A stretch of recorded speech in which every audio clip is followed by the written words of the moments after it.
What's going on, car family? I'm Ben Wayne, back with another video, and welcome to Night of the Road episode number 4. Today is a really exciting day for me because I've been wanting to buy DJI Phantom 4 for quite some time now, and I'm finally able to get one. And the whole reason I'm buying one is to help me with my YouTube channel. I like to use it to get aerial shots of different vehicles, such as like the new S550 Cabriolet. Like, how cool would it be to get an aerial shot of that car's interior with the top down? I think it'd be pretty awesome. So I'm on my way to Mala, Georgia to go to the Apple store today to pick one up. I'm really excited. Hopefully the learning curve to use one of these things isn't too steep, because I plan on shooting a couple convertibles in the very near future, and I'm just hoping I get some time to learn how to use it first. But anyways, yeah, I'm really excited to get the DJI Phantom 4. I've been wanting one for quite some time. Well, not the Phantom 4 specifically. I've been wanting a drone to use for my YouTube channel for quite some time now, and I thought the Phantom 4 would be the best choice. And not only will I use it for my YouTube channel, I'll probably use it for things like catching aerial shots of trains going by and stuff like that. I'm into model trains and real trains a lot. I've actually had a strong passion for them since I was a kid, so it'd be cool to get an aerial shot of a Norfolk Southern train going by. So anyways, let's head over to Mala, Georgia. Alright, so we're here now to find some decent parking. One thing I don't like about parking at the mall is that people always want to park on top of you. Like, you could park in a space where nobody is and then come out and there'll be SUVs on both sides of your car. I really hate that, but whatever. So we're here. Let's head in. Almost there. So close. I'm so excited. Up these stairs here, and the Apple store shouldn't be too far. Please don't be crowded. Please don't be crowded. Not too bad. So here we have it, the DJI Phantom 4. I'm really excited to put this thing to use. Hopefully it's easy to fly, but this purchase was definitely the right thing to do. So let's go back and unbox it and we'll check it out. So excited to get this thing home. I can hardly wait. Let's just throw this in the trunk. You know what, I'm not gonna throw it in the trunk. This thing deserves better than that. Cruising down the street with my Phantom 4. Going aerial, people. You should already know. I'm so excited to open this thing, man. Okay, so I'm just about home, so let's go inside and unbox it. Alright guys, so it's finally time to unbox the DJI Phantom 4. Once again, I've wanted this a drone for aerial photography for quite some time, to try and get some overhead shots of the different cars I shoot and stuff like that.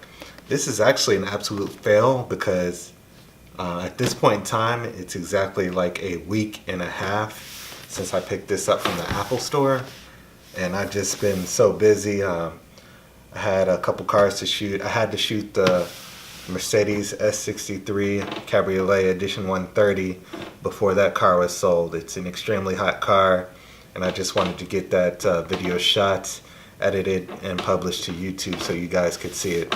But without further delay, let's go ahead and open this thing. So let's see. Got a little makeshift unboxing knife here. Cut here.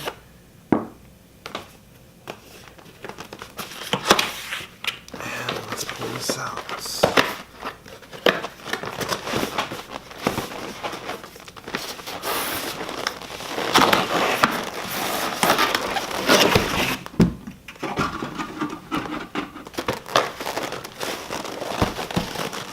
Okay, so as you can see, it comes in a pretty tough styrofoam case. Hopefully this is something you can use on the regular and it's not just part of the unboxing experience. Hopefully you can actually transport the Phantom in this case, but we'll see. Okay, so it looks like there's a little latch here on the side of the box. I'm assuming I have to pull that tab to open it, so let's go ahead and do that. Okay, it seems like there's a locking mechanism here, so just turn it to the side, open it, and there you go. Man, it looks pretty good. It's nicely packaged here, so obviously it looks like you can use this case, which is nice for traveling. This is the body. This looks pretty good.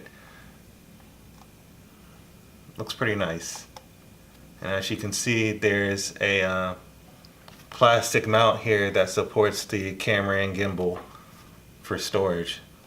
It's pretty nice. Alright, what else we got in here? Looks like a small pouch with your props. Let's go ahead and put that off to the side. Here, your usual books and stuff, instructions, DJI care, read that later, maybe never. Charging cable.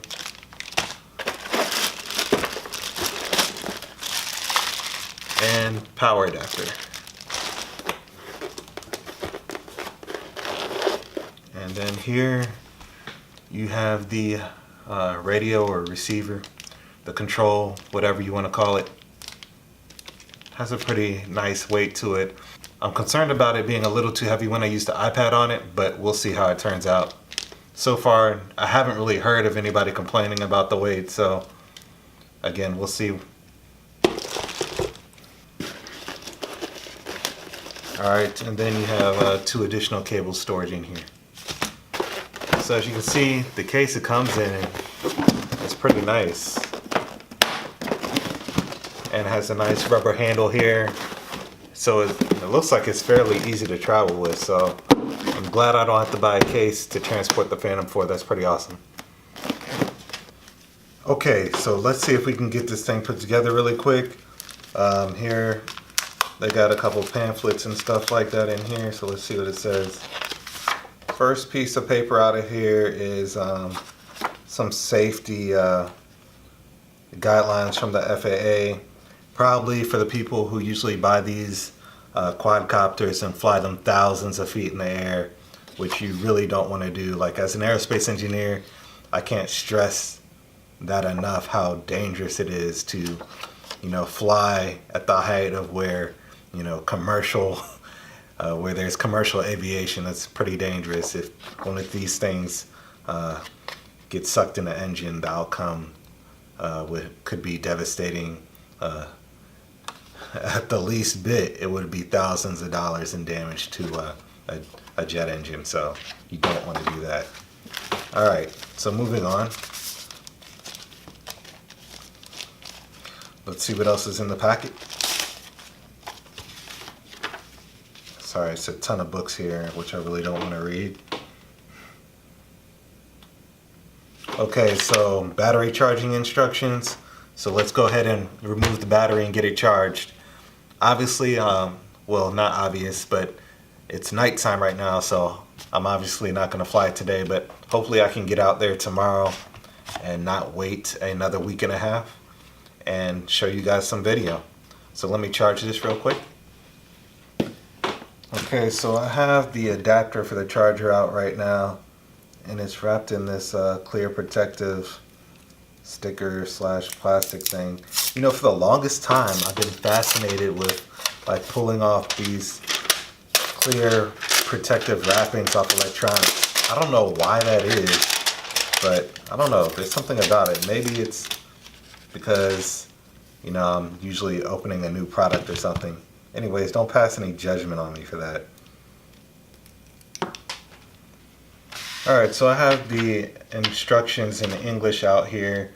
This thing actually came with like instructions in 4 different languages. So first step they want me to do is download the DJI Go app. So I'm going to go ahead and do that.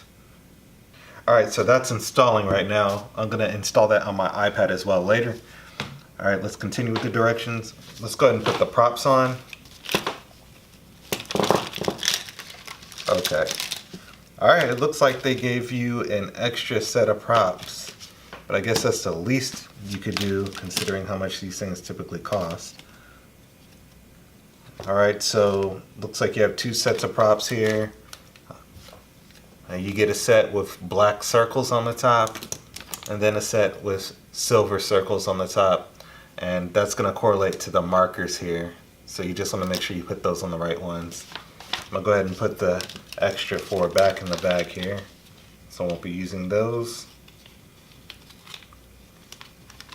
And they do give you a nice bag to put the props in when you're not using them. So it comes with a little fastener at the top. That's nice. Alright, so the props come wrapped. I don't know if you guys can see this, but there's a plastic layer here that you got to peel off. So I'll just get that off on all 4.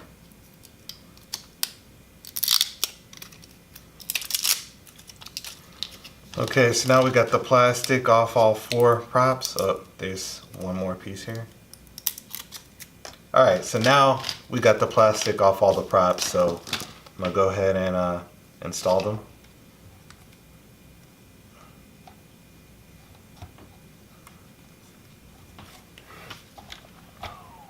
Alright, so it looks like that part is done. And then you have the control here, which is wrapped in all sorts of plastic here, so again, let's peel all that off.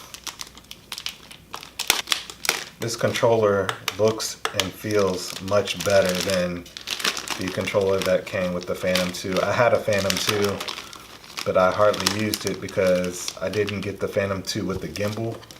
So I kind of just had a GoPro stuck on there and I could only get one angle. And it really wasn't worth me investing in getting a gimbal for that because, as you know, the Phantom 3 soon followed the Phantom 2 and so on. Alright, so it looks like we have all the plastic off the controller.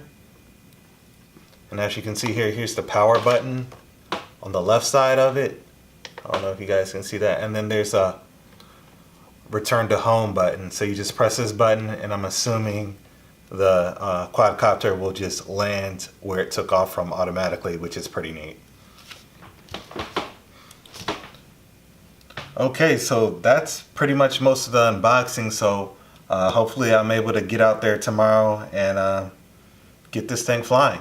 I'll bring YouTube with me. What's going on, car family? It's actually been a few days since I unboxed the DJI Phantom 4 quadcopter, but I've been a little bit busy.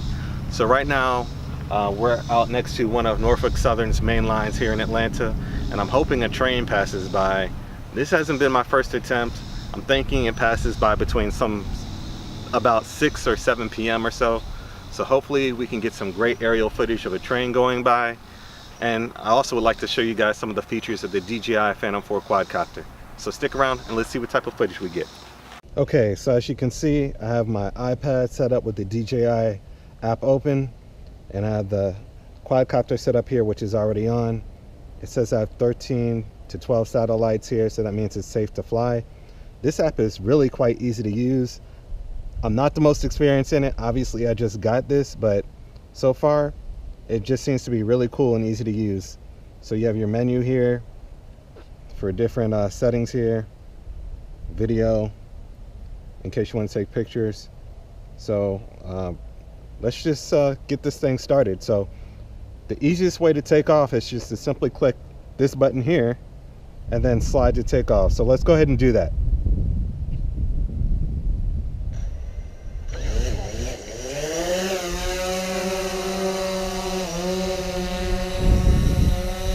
As you can see, just that easy, the quadcopter takes off just by using the app and clicking over. Now if I want to land it, I can do the same thing just by clicking here and then slide to land.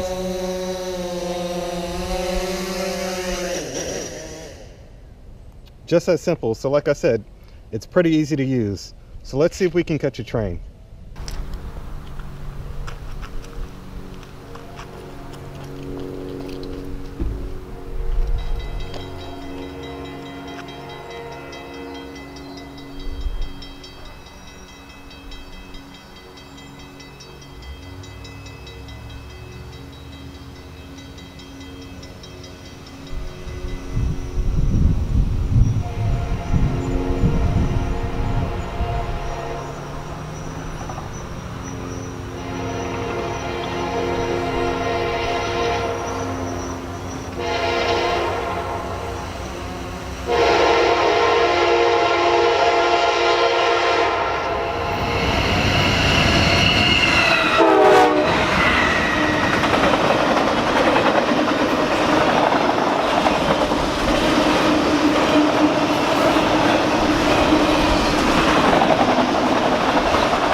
Okay, so looks like we finally caught a train.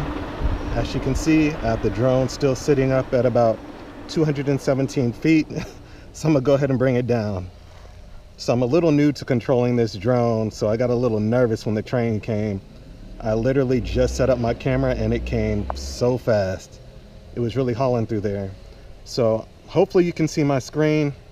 As you can see, the altitude is dropping, lowering it very slowly. And this app is just extremely easy to use. I just have it connected to my iPad for a nice large display, so everything's easy to see. It's streaming live in 720p, which is pretty awesome. So let me keep bringing it down.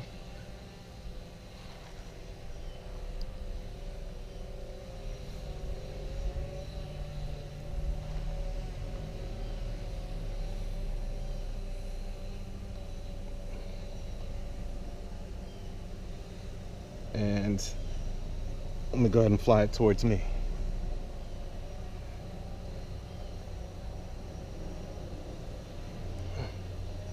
See if we can come in for a nice, easy landing.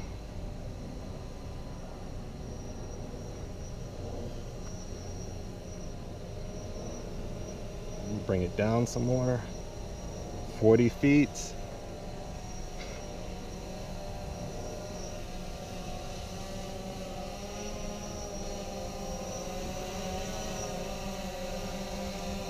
I know I look weird with this GoPro mount on my head, but I'm doing it for y'all. Alright. So, now that I have it at a height, I know there's nothing under it. I can simply go in the app, click this button here, which says, do I want it to land? Swipe to the right, and boom, it lands. This thing is just extremely easy to use.